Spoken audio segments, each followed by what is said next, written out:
Auzubillahiminash-shaytanir-rajim. Bismillahir-rahmanir-rahim. Dear students, I hope you are all well about your health and iman. I am Professor Dr. Mirza Muhammad Akmal Reem, your computer teacher. Dear students, cyber sphere Infobyte के platform से हम लोग matriculation class 9th computer science के हवाले से जो addition 2025 PTP की तरफ से न्यू सिलेबस आया है, हम उसका यूनिट नंबर 10 जो कि हमारा इमर्जिंग टेक्नोलॉजीज इन कंप्यूटर साइंस के हवाले से हम उसको डिस्कस कर रहे हैं। इमर्जिंग टेक्नोलॉजीज बेटा ऐसी टेक्नोलॉजीज जो कि हमारी लाइफ के अंदर ऐसी चेंजिंग्स लेके आ रही हैं जिसकी वजह से हमारे लिए काम करना, डिसीजन लेना या किसी भी काम को अच्छे तरीके से सरअंजाम देना बहुत आसान हो गया है। किसी भी काम को करने से पहले अगर हमने कुछ खुद से सोचना है तो मे भी हमें टाइम लगेगा। हम वही चीज आजकल मशीनों से या फिर हम लोग मुख्तलिफ किस्म के जो है वो डिवाइसेस से ले रहे हैं, जिसकी वजह से वो डिसीजन हमें जो है वो मल्टीपल मिलते हैं और उनके अंदर से हमने वो सोल्यूशन चूज करना होता है जो हमारे लिए बेस्ट होता है। ठीक है, तो इस पूरे चैप्टर के अंदर बेटा हमने जो है वो एआई को जो है वो बेसिकली डिस्कस किया, जो कि आज कल सबसे बढ़ के जो है वो हमारी इमर्जिंग टेक्नोलॉजी है, that is artificial intelligence. Artificial intelligence जो है वो 1950 से स्टार्ट हुई थी और इसका बेसिक बैकग्राउंड जो है वो हम शुरू से डिस्कस करते आ रहे हैं। और वो स्टार्ट हुई थी जस्ट ओनली एक जनरल थिंकिंग से, और उसके बाद इसको मशीन बना दी गई और मशीन के बाद आज जो है ये बाकायदा हमारे मोबाइल के अंदर जो है वो चैट जीपीटी या मेटा एआई के फॉर्म के अंदर हर इंसान के पास मौजूद है। अगर वो इस्तेमाल करना चाहता है तो किसी भी तरह से उसको इस्तेमाल कर सकते हैं। तो बेटा आज का हमारा जो टॉपिक है वो बेसिकली है एआई एल्गोरिथम्स एंड टेक्निक्स। तो आज का टॉपिक स्टार्ट करने से पहले बेटा मैं आप लोगों से कहूंगा, अगर आपने अभी तक चैनल को सब्सक्राइब नहीं किया तो चैनल को लाजमी तौर पे सब्सक्राइब कर लें और बेल आइकन पे क्लिक कर लें ताकि आने वाली वीडियोस आप तक पहुंचती रहें, और अपने दोस्तों के साथ इन वीडियोस को लाजमी तौर पे और चैनल को भी शेयर करें ताकि वो भी इससे फायदा हासिल कर सकें। तो हमारा टॉपिक है बेटा algorithm and techniques in AI, यानी आर्टिफिशियल इंटेलिजेंस के अंदर एल्गोरिथम और टेक्निक्स क्या होती हैं। एल्गोरिथम बेसिकली क्या होता है, हम ऑलरेडी जो है ये डिस्कस कर चुके हैं कि एल्गोरिथम बेसिकली किसी भी प्रोग्राम को डेवलप करने का वो एक टेक्निक, वो तरीकाकार है जिसके अंदर हम स्टेप बाय स्टेप प्रोसीजर को अडॉप्ट करते हैं, जिसके जरिए किसी भी प्रॉब्लम के सोल्यूशन तक बड़े आसानी से पहुंच सकते हैं। यानी हमारे पास एक ब्लूप्रिंट होता है, ये किसी भी सोल्यूशन तक पहुंचने से पहले या फिर किसी प्रोग्रामिंग से पहले हमें ब्लूप्रिंट मिलता है और हम उस ब्लूप्रिंट की बुनियाद पे किसी भी प्रॉब्लम को सॉल्व कर लेते हैं और हमें कोई भी स्टेप उसमें से मिस नहीं होता, लाइक इनपुट से लेके प्रोसेसिंग और प्रोसेसिंग से आउटपुट तक। ठीक है, तो हमने ये एल्गोरिथम अगर अच्छा डिजाइन कर लिया तो हमारे पास जो है वो कोई भी प्रॉब्लम अच्छी तरह से सॉल्व हो जाएगी। हाँ जी, explainable white box versus unexplainable black box, ये दो तरह की टेक्निक्स या एल्गोरिथम्स हैं जो हमारे इस्तेमाल होते हैं एआई के अंदर। ठीक है, एक्सप्लेनेबल जो प्रॉपरली व्हाइट बॉक्स मीन के खुला है सबके सामने, या जिसका जो सोल्यूशन है वो हमें बहुत अच्छे अंदाज में हम उसको जो है वो क्रिएट कर सकते हैं या फिर कह सकते हैं कि समझ सकते हैं। और ब्लैक बॉक्स अनएक्सप्लेनेबल, जिसको एक्सप्लेन नहीं किया जा सकता लेकिन हमें वो सोल्यूशन दे देता है और उसके स्टेप्स हमें इतने ज्यादा जो है वो क्लियर नहीं होते। ठीक है, अब इसकी जरा हम लोग जो है वो चलते हैं जरा थ्योरी की तरफ। हमारे पास है कि जो हमारे एक्सप्लेनेबल व्हाइट बॉक्स एल्गोरिथम्स हैं, those algorithms where the decision making process is transparent, बिल्कुल साफ शफाफ हमारे सामने हमें नजर आता है, एंड अंडरस्टैंडेबल, और समझ में भी हमें आता है कि इसका मतलब क्या है, इसका मकसद क्या है, ये हमने क्यों डिजाइन किया। ठीक है, these algorithms allows users to see and understand how decisions are made, ये यूजर को बताता है कि किस तरह हम लोग जो है वो कोई भी जो हमारे पास जो एल्गोरिथम है हम उसको किस तरह समझ सकते हैं और उसकी बुनियाद पे किस तरह हम लोग डिसीजन ले सकते हैं।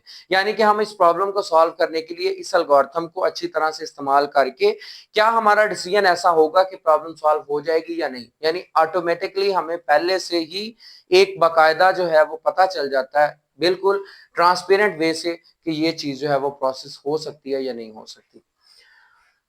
इसके अंदर बेटा पहली टेक्निक हमारी यूज होती है डिसीजन ट्रीज की। डिसीजन ट्रीज पहले भी आप लोगों ने पढ़े हैं। डिसीजन ट्रीज बेसिकली क्या होता है कि हमने एक सिंगल पॉइंट से मल्टीपल पॉइंट्स जो है वो हमने डिडक्ट करने होते हैं। लाइक हम लोग जिस तरह जो है वो डिसीजन मेकिंग जो हमारे पास स्ट्रक्चर सी लैंग्वेज के अंदर है उसको हम डिस्कस करते आ रहे हैं, सेम इसी तरह ये भी हमारा जो डिसीजन मेकिंग ट्री है।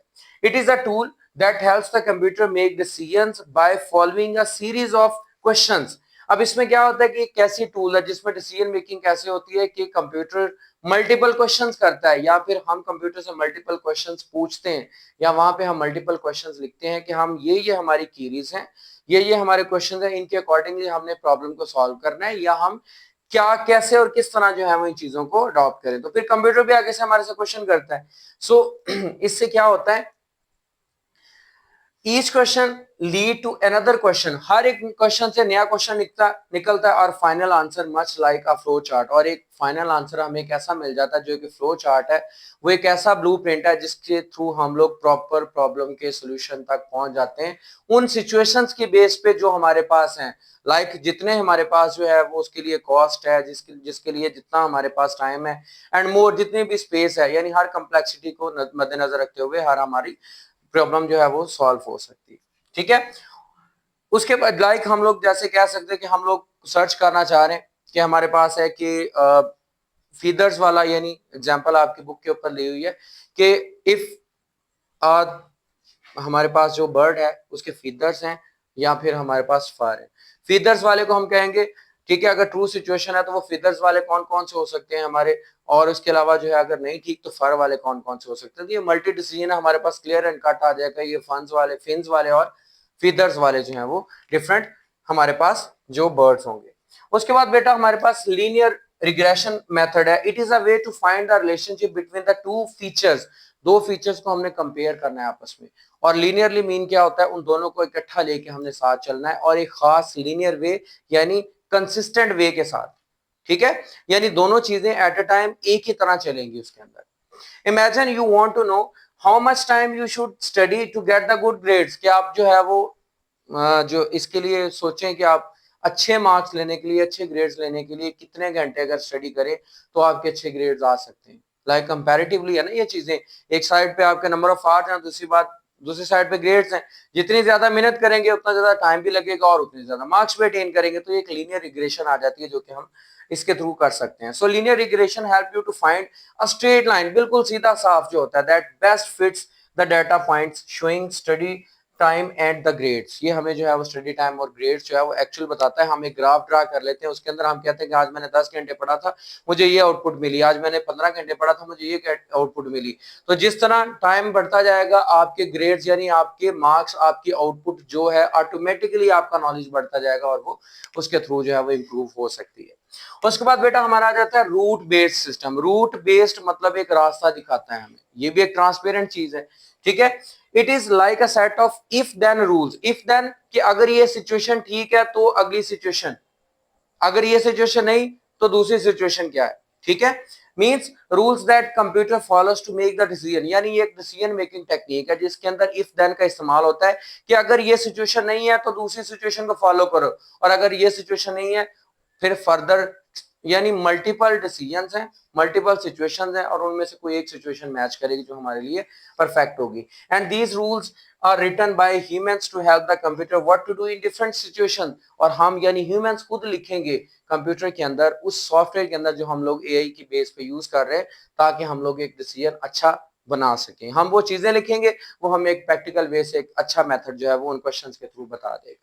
ठीक है बेटा, उसके बाद हमारे पास आ जाते हैं अनएक्सप्लेनेबल ब्लैक बॉक्स एल्गोरिथम्स, ऐसे जिनको इतना वाजे तौर पे हम एक्सप्लेन नहीं कर सकते, बट वो हमारे लिए जो है वो क्या होते हैं, एक अच्छा जो है वो डिसीजन मेकिंग टेक्निक कह सकते हैं या फिर प्रॉब्लम सॉल्विंग या कंप्यूटेशनल टेक्निक कह सकते हैं कि एक अच्छा एल्गोरिथम है जो हमारी प्रॉब्लम को सॉल्व कर देगा। बट उसको इतना क्लियरली हम ना समझ सकते हैं, ना डिफाइन कर सकते हैं, ना ही उसको जो है वो हम लोग क्लियर एंड कट बता सकते हैं।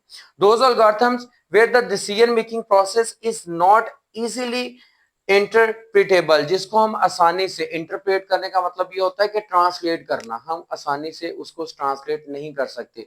जो उसके अंदर नंबर ऑफ स्टेप्स होते हैं उन स्टेप्स को हम वाजे तौर पे ना तो जान सकते हैं ना बता सकते हैं, बट वो हमारी प्रॉब्लम को जो है वो सॉल्व कर रहा होता है। ठीक है, तो प्रॉब्लम सॉल्विंग जो है ये हमारे लिए एक अच्छी टेक्निक बन जाती है।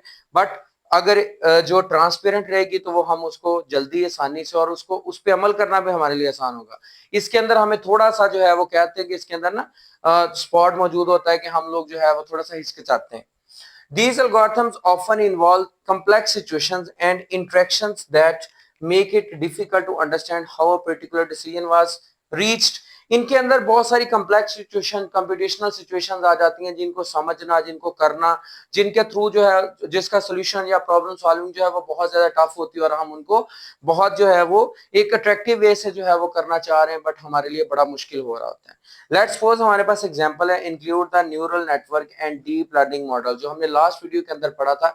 न्यूरल नेटवर्क के अंदर एक पेचीदा सिस्टम है जिसके जरिए हम लोग कोई भी हमारे पास जो प्रॉब्लम है उसको हम लोग एआई बेस्ड इस तरह सॉल्व करते हैं कि कंप्यूटर अपना दिमाग इस्तेमाल करता है, हम उसको जो टेक्स्ट देते हैं, जो इनपुट्स देते हैं, वो उन इनपुट्स की बुनियाद पे, जिस तरह इंसान जो है वो नेचुरल माइंड को इस्तेमाल करते हुए चीजों को डिसीजंस लेता है, तो इंसान जो कंप्यूटर है वो न्यूरली अपना दिमाग यूज करके जो आर्टिफिशियल हमने डिजाइन किया उसके थ्रू काम करता है। एंड इसी तरह जो है वो लर्निंग, जो डीप लर्निंग मॉडल है, यानी उसको हर चीज को हमसे वाजे तौर पे पूछता है और फिर हम उसको वाजे तौर पे बताते हैं, तो फिर उसको वो सॉल्व करता है।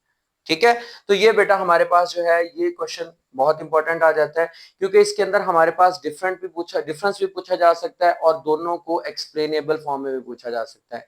कि एक्सप्लेनेबल यानी, या फिर आपसे white box versus black box algorithms, या फिर आपसे पूछा जा सकता है एक्सप्लेनेबल एंड अनएक्सप्लेनेबल एल्गोरिथम्स का डिफरेंस बताएं, या इनको कंपैरेटिवली बताएं। तो इसको बेटा अच्छी तरह से आपने जो है वो लर्न करना है। अगर फिर भी कोई कंफ्यूजन हो, कोई मसला हो, तो कमेंट बॉक्स में मुझे फीडबैक के साथ साथ आपने कोई भी कंफ्यूजन हो तो क्लियर करनी है, ताकि आपका ये टॉपिक साथ ही जो है वो क्लियर हो जाए। अपने दोस्तों के साथ भी इसको लाजमी तौर पे शेयर करें, ताकि वो भी इससे ज्यादा फायदा हासिल कर सकें। ठीक है बेटा, तो इंशाल्लाह मिलते हैं नेक्स्ट वीडियो के अंदर। अपना बहुत ज्यादा ख्याल रखिएगा, दुआओं में याद रखिएगा। जज़ाकल्लाह।